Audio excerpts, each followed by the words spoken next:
another Saturday morning. I guess that means it's time. We have the Remax Magnolia Show with Michelle Cummins and myself, Curtis Pope. And, of course, Michelle's got an extra special guest today. He's no stranger to the show, though. But I guess we'll let you do the big introduction because that's kind of what you do. Actually, you're right. He is no stranger to the show. He was on our show years ago. I'm talking like 2019 even, I think. Mm-hmm. Yeah. I think it was back then. I mean, he started singing on the show, I think, originally is when we had him on. Yeah. Something, yeah. And then when Michelle was away, perhaps... you and Richard came in and took over. Too. Yeah, you've done some shows there, and then you've been on a couple others too. Well, you hung the sign. So you're no stranger to the show. Yep. Yeah, our great Remax sign behind Curtis. Hanging the sign the one episode. That's right. I'm no stranger to the show. A little Keith Whitley there. I like it. Okay, and exactly how I was going to introduce you, James. This is James Minchau, everyone, and he's a realtor with Remax Magnolia, of course. And you'll find him singing not only on stages as the frontman of his band, but also singing right downtown Mission in his back office or here on the show. And while he's selling real estate, he'll be singing in your living room too. So how come he gets a back office? You wouldn't want him up front, like by the front window? Come on. Well, the acoustics are better. They radiate through the entire place almost like a I don't know, some kind of a vocal chamber. Okay. Well, okay, that's cool then. So you'll find him on where? James and First. First and James. First and James. How convenient. Now you can't move. Ever. No, never. I told him, oh my gosh, the building was meant for you.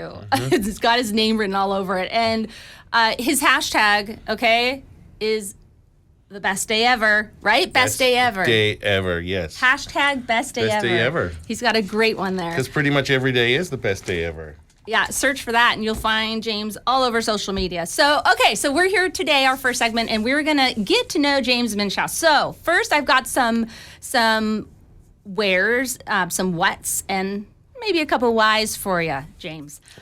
Okay, so where were you born?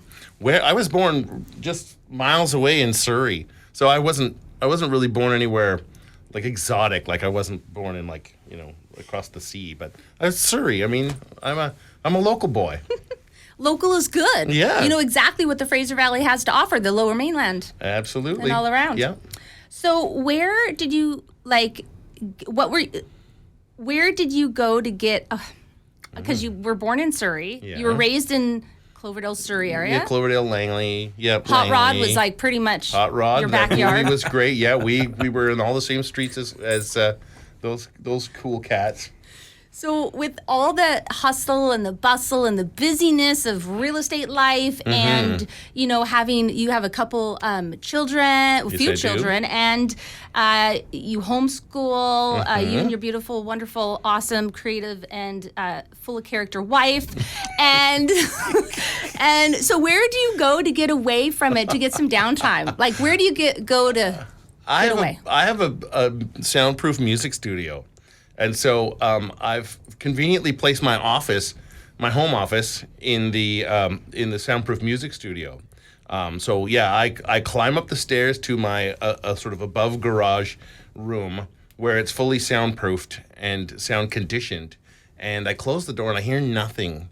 And so since we're homeschoolers, you'd think there'd be a lot of noise down there, but I get to go up there. I can zen. The problem with having an office in your studio is that you're staring at the guitars and the drum kits and the microphones, and you really wish you were doing that. But over the years, I have steeled myself, and there's a imaginary glass wall between me and the instruments. So, but that's where I go to get away, is my music studio. And you built the studio. I did, yeah. I mean, I built all the bits, all the sound panels, and I even built the desk and the speaker holders, and yeah. And I mean, your talents go far, because you also built the whole basement, your awesome homeschooling area, an artist studio for Amanda. It's amazing. You built that too. Well, if the girls don't find you handsome, right? At least they find you handy. I think Red Green said that.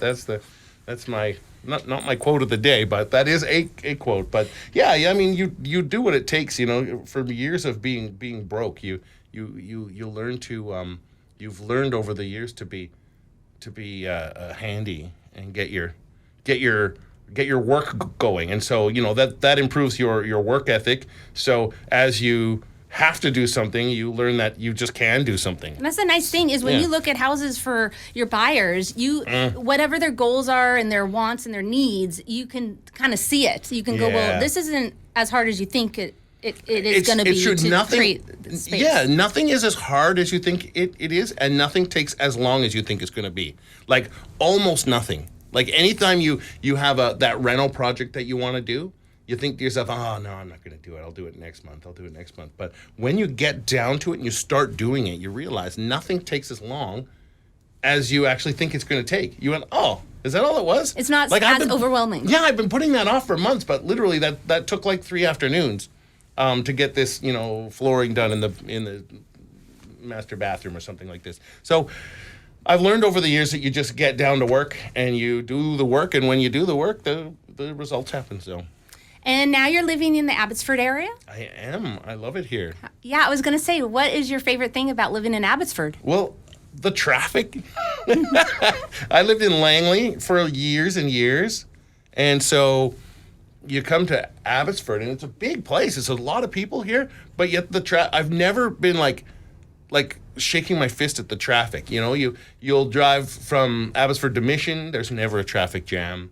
You drive up South Fraser Way, there's a couple of minutes of, okay, maybe there's a few extra cars. But there's so many roads going east-west that you can get anywhere you want from end to end in Abbotsford. And all of the neighborhoods are easily accessible by either a freeway or one of the large 4-lane roads. So I think whoever designed the roads here in Abbotsford did a great job. Kudos to them. Thanks, guys. Back roads, side roads. Yeah. Front roads. And then you go to Chilliwack and you're reminded how good we have it here because they just have the one main road, right? Oh, boy. I tend not to go to Chilliwack very often. I don't know why. I guess I don't know a lot of people out there, but I was out there earlier this week, beautiful. And even then I'm like, why is it taking me so long on Better Road to get somewhere? I'm like, because you can use the other roads, but you might get stuck behind a train or the else. highway So everybody just uses Better, and it's like it gets chaotic. Yikes. Okay, talking about food. Okay, I want to talk about food. Oh, where's your subject. favorite place to go out to eat? In Abbotsford? Yeah. Yeah, that's an easy. Well, it's not an easy one. It's a toss up, but I'm gonna say Bow and Stern. I really like Bow and Stern because I love seafood, but I also like Lou's Grill. So Cool atmosphere, yeah. yeah, cool atmosphere, and Amanda and I sit at the bar sometimes, and we'll just watch the people, and there's always some shenanigans happening there. So if we want like a nice intimate dinner, we'll go to Bow and Stern. Otherwise, if we want fun, we'll go to Lou's. So that will take you out to 1881 District in Chilliwack, downtown, to that yes. Bow and Stern. Yes, I haven't Check been it out. I haven't been to that one yet, but I haven't even been to the 1881 District yet. Oh, you got to go with It's all pretty the cool. Yeah, it's all the pretty cool. Christmas decorations and lights and everything. It's amazing. Yes, I should have to do that. What were you doing before real estate? Well, I was selling the best darn laser engravers and laser cutters known to man with Trotec laser. And I probably 23 years selling robots and lasers. So everyone wants to strap a laser to a robot and do super cool things with it. So yeah, that's what I was doing. And I just found that, real estate was calling to me and calling to me and calling to me, and I finally just had to answer. You listened to your gut. Oh, absolutely, 100%. I mean, there were times when people were offering to send me down to Los Angeles to sell the lasers and to be the big kahuna there, but I don't know, something in me went, nope. You don't belong there right now. You have a new love. So I did that. That was my next question was what attracted you to real estate from what you were doing before? Because I know you were number one, not just locally or nationally, you were number one globally for I wouldn't say I was number one globally. Right? Like, yeah, but I mean, I was maybe not number one in the world, but definitely I knew what I was doing, and I really had a vast, or still have a vast knowledge of that. And so, that's what you need. But it's the people. I felt like I was working too much with business and not enough with the actual people. And so I was really excited to work directly with people and helping people. I feel like with working with real estate, you're actually helping somebody in more than just making money.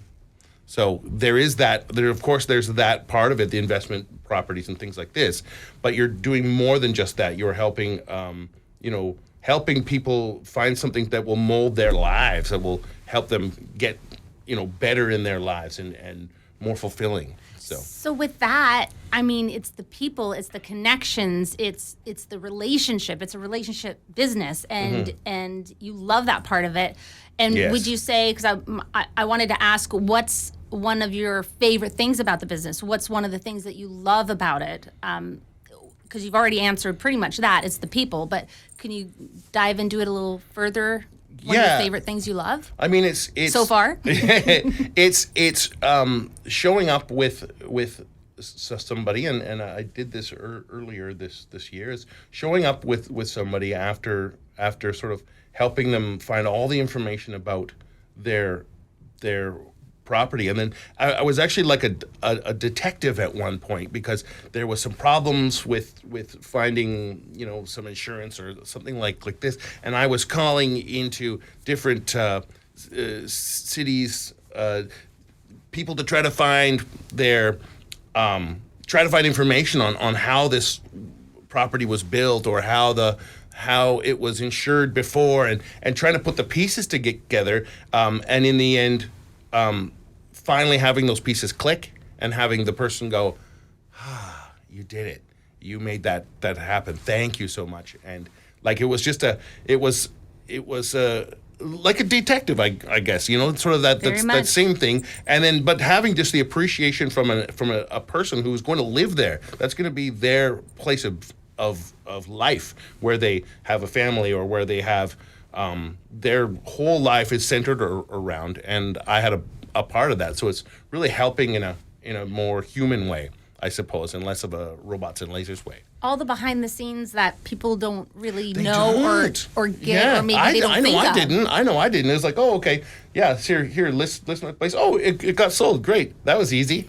And now there was a couple of years there where it was like that. Mm-hmm. You might get that happen occasionally, but not as often as you'd like. No, exactly. Like there's a lot to go over, and like that's what I found is like when you start saying, okay, I think I'm going to do this real estate thing, you learn something, and then somebody piles on a new thing, and you think, oh, I've climbed the mountain, and then they're like, no, actually, you just made it to the bottom of the mountain now. You're like, whoa, there's so much to learn, but it's fascinating.